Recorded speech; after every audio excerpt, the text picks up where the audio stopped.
Hello बच्चों, आज हम केमिकल काइनेटिक्स चैप्टर के कुछ न्यूमेरिकल्स डिस्कस करेंगे। मैंने आपको 3 वीडियो इस चैप्टर की भेज दी थी,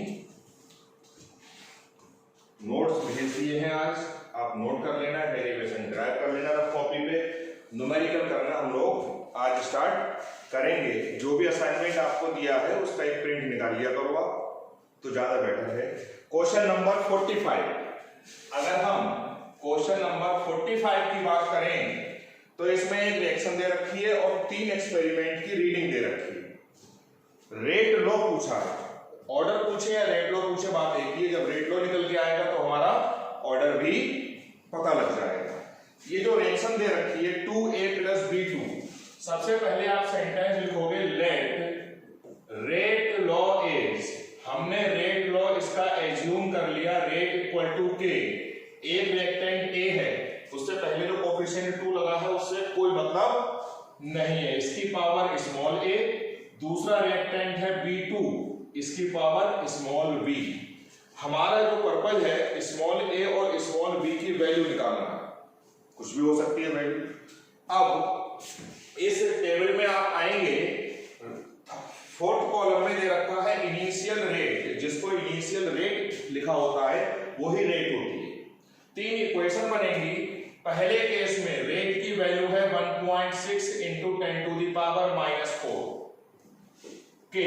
फर्स्ट केस में A की मोलरिटी दे रखी है 0.50 और B की मोलरिटी भी 0.50 है, आपने लगा दी।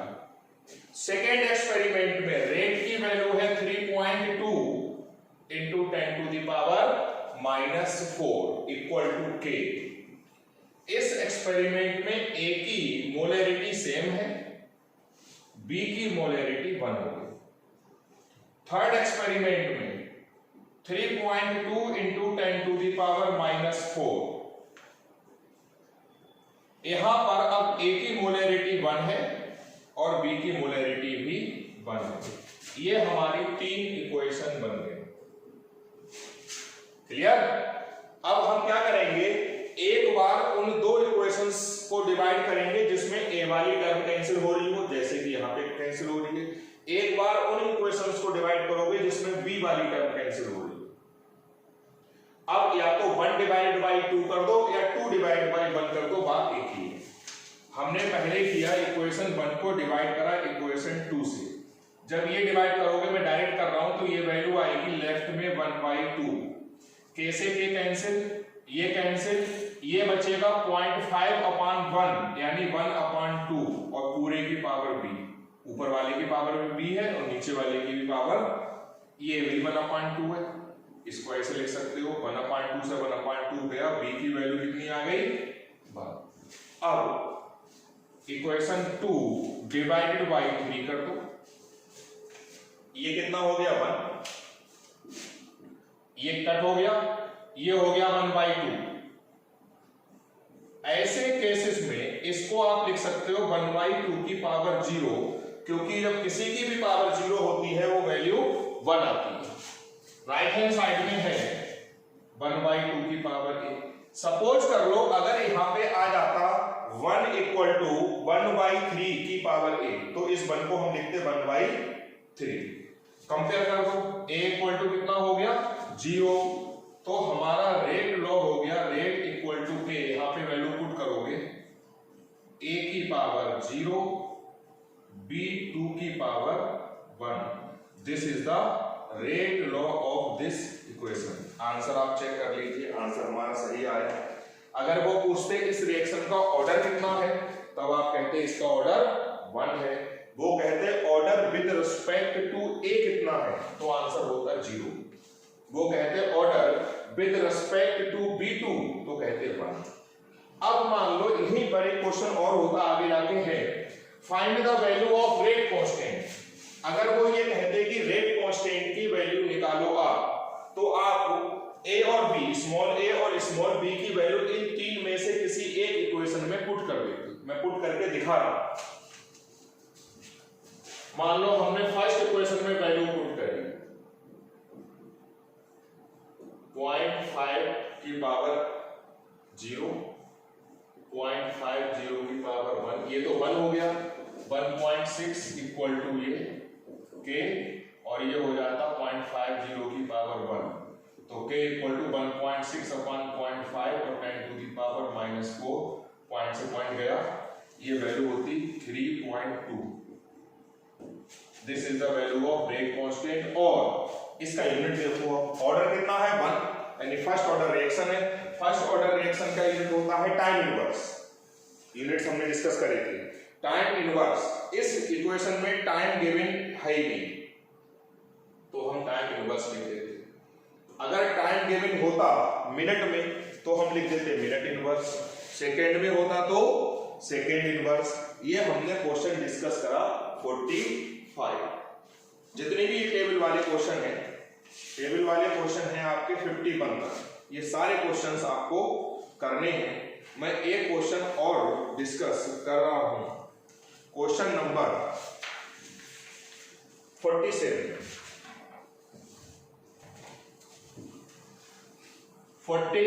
Question.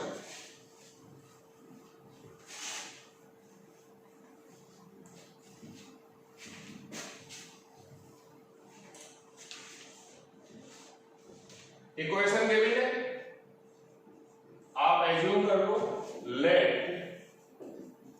Rate law is, rate equal to, यहां पर रिएक्टेंट एक है Cl2, इसकी पावर स्मॉल है, दूसरा है NO, इसकी पावर स्मॉल है। फर्स्ट केस में रेट गिवन है 2.4 into this equal to K, Cl2 की पावर है 0.02, ये 0.010, ये इक्वेशन 1 बना। इक्वेशन 2 में 21.6, अब आप कहोगे वहां पर तो दे रखा था 2.16, मैंने क्या करा, ये पावर्स इक्वल करी जिससे कि डिवाइड करने में आसानी हो, इसलिए वहां पे यहाँ पे था हमारा 2.16 इंटू 10 की पावर -3, तो मैंने उसको 21.6 कर लिया। पावर्स इक्वल कर लेंगे तो कैलकुलेशन आसान हो जाएगी। 0.020, 0.030, ये इक्वेशन नंबर 2 आ गई। नेक्स्ट 43 कर लिया पावर्स इक्वल करने के लिए, 0.040, 0.030। अब हम डिवाइड करेंगे एक बार इन दोनों को, देखो ये कट हो रहा है, एक बार डिवाइड करेंगे इन दोनों। हमने करा 1 डिवाइडेड बाई 2, अब आप इधर आ जाओ, मैं डायरेक्ट कर रहा हूं, इससे जब ये डिवाइड करोगे कितना आएगा 1/9,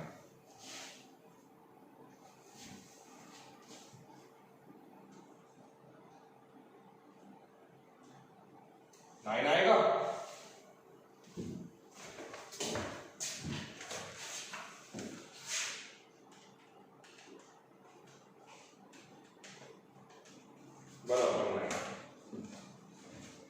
ये कट, ये कट, ये कट, ये आ गया 1/3,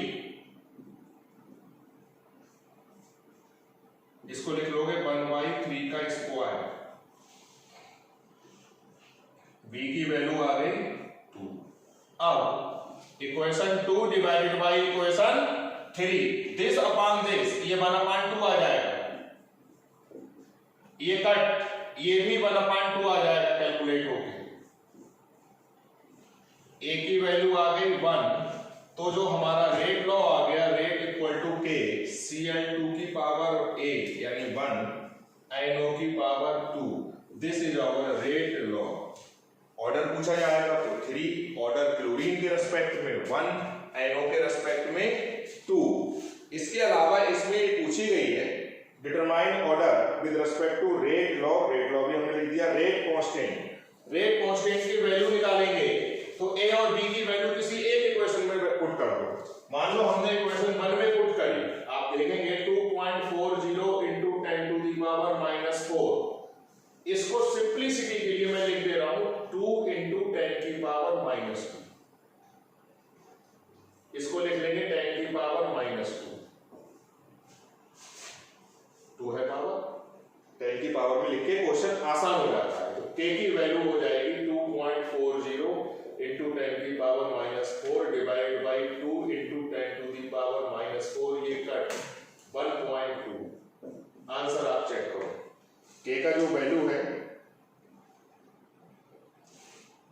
आंसर कुछ गड़बड़ आ रहा है बच्चों, ये हाँ थोड़ी गलती होगी, ये 2 2 जा 4 और 2 6, नीचे आएगी 10 की पावर 6, तो ये ऊपर जाके 10 की पावर 2, यही आंसर है। अब रिएक्शन का ओवरऑल ऑर्डर है 3, ऑर्डर 3 है तो लीटर की पावर 3 से एक कम यानी 2, और यही पावर मोल की होगी, बस माइनस साइन लग जाएगा। टाइम में दे रखा है क्वेश्चन में, यहाँ पे टाइम दे रखा है सेकेंड में, देखो इनिशियल रेट में, तो टाइम हो जाएगा सेकेंड इनवर्स। हमने के की वैल्यू भी निकाली, यूनिट वैसे ड्राइव कर दिया, हमको पता है कि थर्ड ऑर्डर रिएक्शन का यूनिट कैसे निकलता है। ये जो क्वेश्चंस थे मैंने डिस्कस कर दिए 2, बाकी टेबल वाले क्वेश्चंस आप डिस्कस करोगे, ग्रुप में हम लोग डिस्कस कर लेंगे, टाइम यहाँ पर ज्यादा नहीं है हम लोगों के पास। अब इसमें नेक्स्ट टॉपिक आता है बच्चों मैकेनिज्म ऑफ रिएक्शंस। हाँ, यहां पर 2 टाइप की रिएक्शंस होती हैं, एक आता है एलिमेंट्री रिएक्शंस,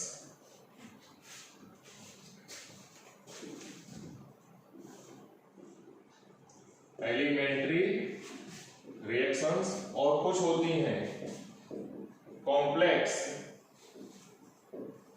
रिएक्शंस। जो रिएक्शन एक ही स्टेप में कंप्लीट हो जाए उसको क्या बोलोगे? Elementary reaction. The reactions which completes in a single step are called elementary reactions. और जो रिएक्शंस एक से ज्यादा स्टेप्स में हो यानी 2 और मोर देन 2 स्टेप्स, उनको क्या बोलोगे?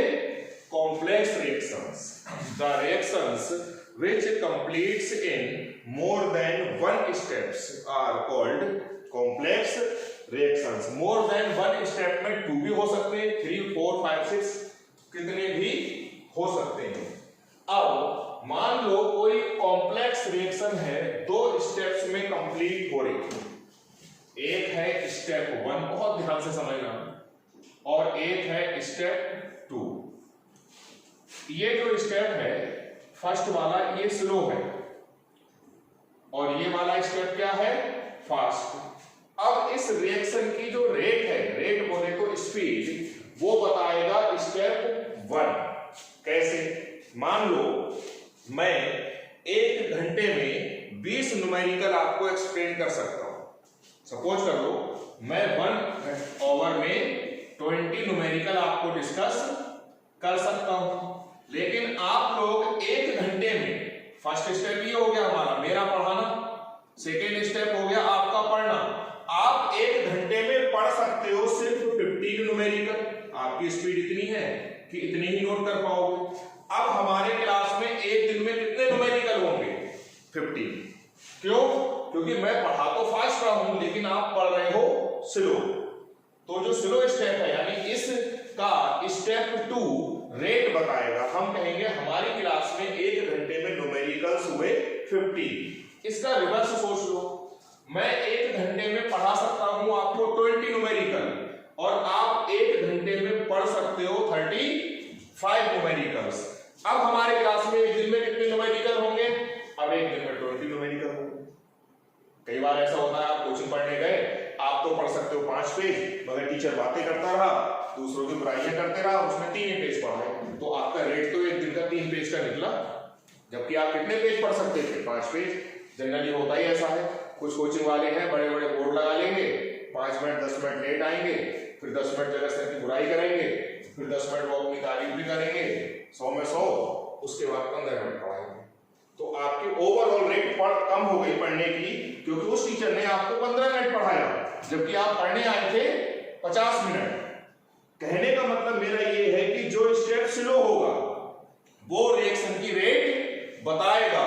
Slowest step is called rate determining step. Slowest step is called rate determining step.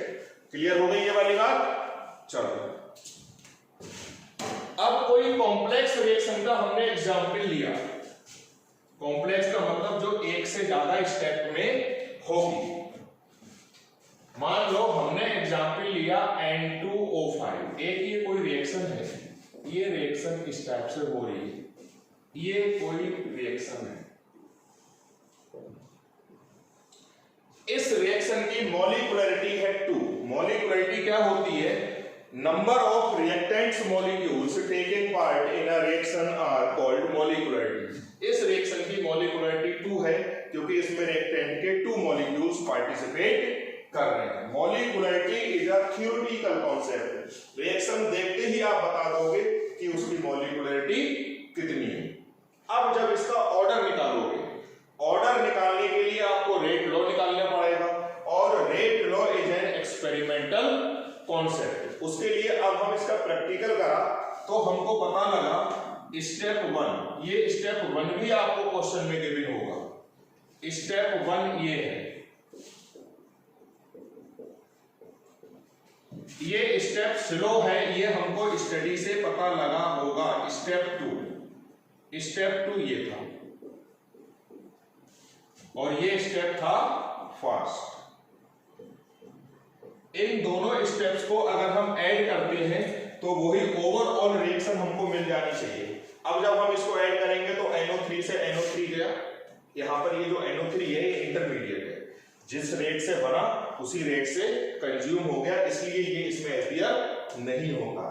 Add करो N2O5, NO3 कट हो गया, NO2 3 ये हो गया और 1 ये हो गया, 4 NO2 प्लस हो गया, ये आ गया। यानी ये मैकेनिज्म के दोनों स्टेप गिवन होंगे आपको क्वेश्चन में और ये भी, यानी ये 1, 2, 3 रिएक्शंस आपको गिवन होंगी। कहा जाएगा इसका ऑर्डर बताओ। जनरली बच्चा क्या सोचता है, वो लिखता है रेट इक्वल टू, इस रिएक्शन को वो देखता है और लिखता है N2O5 की पावर 2। ऐसा नहीं, आप रेट निकालने के लिए देखोगे स्लो स्टेप, क्योंकि रिएक्शन की रेट कौन सा स्टेप बताएगा? स्लो स्टेप में आप लगा दो simply law of mass action. Law of mass action slow step में N2O5 है और कितने हैं? 1। इसका मतलब इसकी पावर कितनी हो जाएगी? 1। अगर यहां पे ये 2 होते तो हम पावर में क्या लगा देते? 2। सारा रोल रहेगा सिर्फ और सिर्फ स्लो स्टेप से। इस रिएक्शन का ये हो गया रेट लॉ और इसका ऑर्डर हो गया 1। रेट लॉ में कंसंट्रेशन टर्म्स की जो पावर्स का सम होता है वही होता है ऑर्डर। इस रिएक्शन का ऑर्डर हो गया 1 और मॉलिक्युलरिटी कितनी हो गई? 2। ऐसी रिएक्शंस को हम बोलते हैं सीडो रिएक्शंस। ऐसी रिएक्शंस जिनका ऑर्डर और मॉलिक्युलरिटी डिफरेंट होता है उनको हम बोलते हैं SIDO reactions. The reactions whose order and molecularity are different are called pseudo reactions. आपको ये गिवन होगा, बिल्कुल घबराने वाली बात नहीं है। स्टेप 1 भी गिवन होगा और उसमें ये भी लिखा होगा कि ये स्लो है। स्टेप 2 गिवन होगा और लिखा होगा फास्ट है। कहा जाएगा रेट लॉ निकालो। बच्चे मैं फिर बार बार कह रहा हूं, गलती क्या करते हैं, वो यहां से लगा देते हैं, वो लिख देंगे N2O5 की पावर 2, जबकि आंसर आएगा इससे स्लो स्टेप से। अगर सेकेंड स्टेप स्लो होता तो उससे रेट निकलती। ऐसा कोई रूल नहीं है कि स्टेप 1 होगा स्लो। कभी कभी स्टेप 1 स्लो होता है, कभी कभी स्टेप 2 स्लो होता है। एक एग्जांपल ये, कोई प्रॉब्लम नहीं है इसमें, बस आपको देखना है स्लो स्टेप। स्लो स्टेप में आप लगा देंगे लॉ ऑफ मास एक्शन। एक और रिएक्शन है,